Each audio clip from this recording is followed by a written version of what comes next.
So, good morning, students. Today we are going to discuss literary sources through a flow chart. First of all, types of literary sources: religious sources and secular sources. Writings that are religious in context and theme. Example: Vedas, Upanishads, Puranas, and Tripitakas.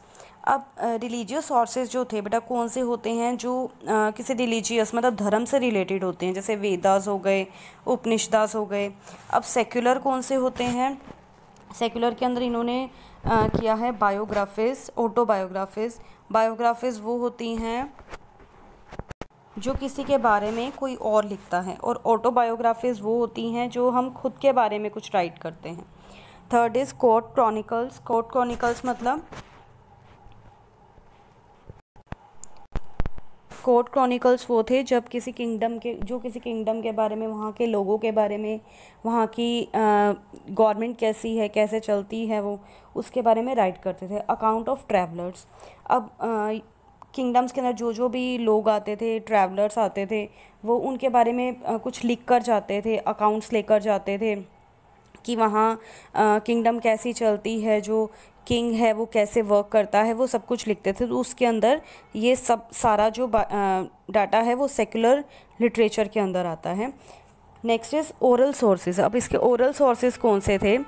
Folk tales के form में भी होते थे, songs की form में भी होते थे, और मिथ्स के फॉर्म में भी होते थे। फोक टेल्स मतलब लोक कथाएँ होती थी, सॉन्ग्स होते थे, और मिथ्स मतलब जो हम खुद अपनी ही इमेजिनेशन से कहानियाँ बना लेते हैं, उसको ही मिथ्स बोला जाता है। Handed down from one generation to another orally.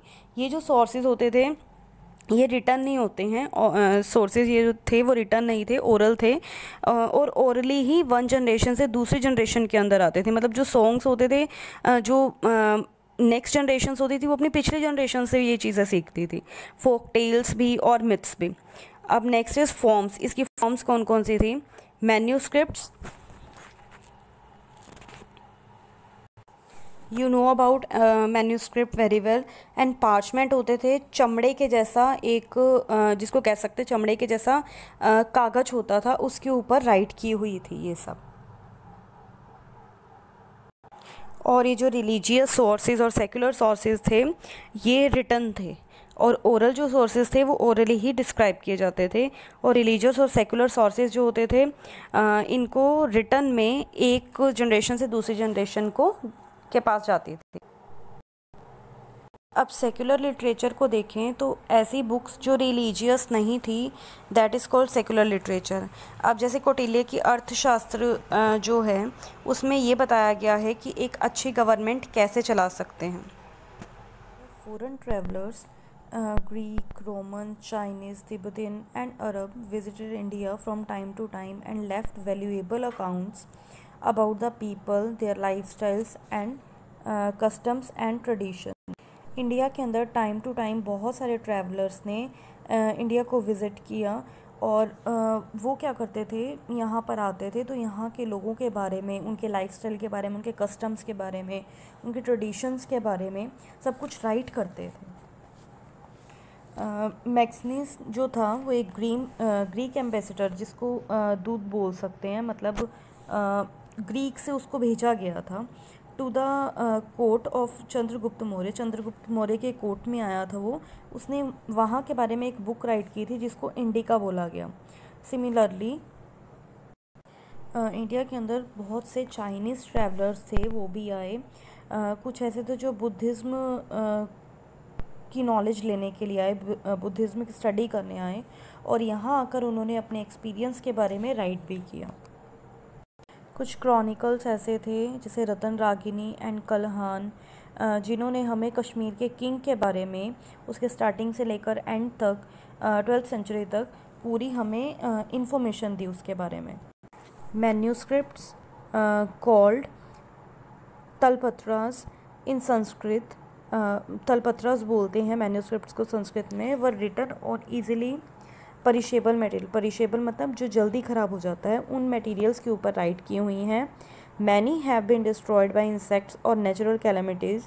अब बहुत सारी तो ऐसी हैं जो अब डिस्ट्रॉय भी हो चुकी हैं, कईयों को इंसेक्ट्स ने खा लिया, कई नेचुरल कैलेमिटीज़ के कारण ख़राब हो गई हैं। But a good number of these manuscripts have survived, लेकिन बहुत सी अभी भी सर्वाइव कर रही हैं। Some of these are preserved in temples and monasteries. Next is oral history. Oral history is another source used by historians. It refers to historical records that are based on the personal experience and the opinions of the speaker. Example, folk tales, songs, and myths. These are handed down from one generation to another orally by word to mouth. अब oral history जो थी वो right नहीं की गई थी, वो सिर्फ बोलकर बताई जाती थी। और ये जो ओरल हिस्ट्री थी, जैसे अब ये मिथ्स हो गई, टेल्स हो गई, सॉन्ग्स, अब ये जो थी ये सिर्फ इंसान ने अपनी इमेजिनेशन से बनाई हुई थी। These are handed down from one generation to another orally by और वर्ड टू माउथ। अब ये जो थी कहीं राइट नहीं की हुई थी, one generation to another generation ये जो पास होती थी ये माउथ के थ्रू, मतलब बोलकर ही की जाती थी। Next is geographical location. Geography has played a visual role in shaping the history of the world and India. अब जो एक जगह की जियोग्राफी होती है वो एक हिस्ट्री को बनाने में, history of the world and India, अब एक शेप देने में, मतलब उसको बनाने में बहुत इम्पॉर्टेंट जो रोल है वो प्ले करती है.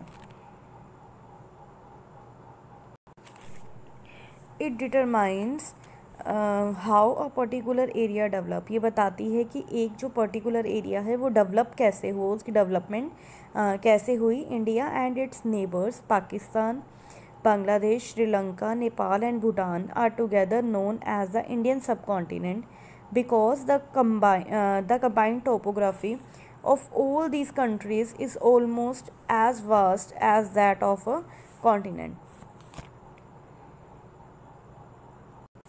अब इंडिया एंड इसके नेबर्स जैसे Pakistan, Bangladesh, Sri Lanka, Nepal and Bhutan are together, इन सबको मिलाकर इंडियन सब कॉन्टिनेंट बोला जाता है, क्योंकि इनकी टोपोग्राफी मतलब इनकी जो भूगोलिक स्थिति है, मतलब लैंड जो है, इनकी जो भूगोलिक स्थिति है वो बहुत ज़्यादा वास्ट है. मतलब there are numerous rivers, fertile rivers, valleys, high mountains, desert and plains in India. India के अंदर बहुत सारे rivers, fertile rivers, high mountains, desert plains, बहुत कुछ है. In the north the Himalayas act as a natural barriers and the rest of the country is surrounded by the water on three side.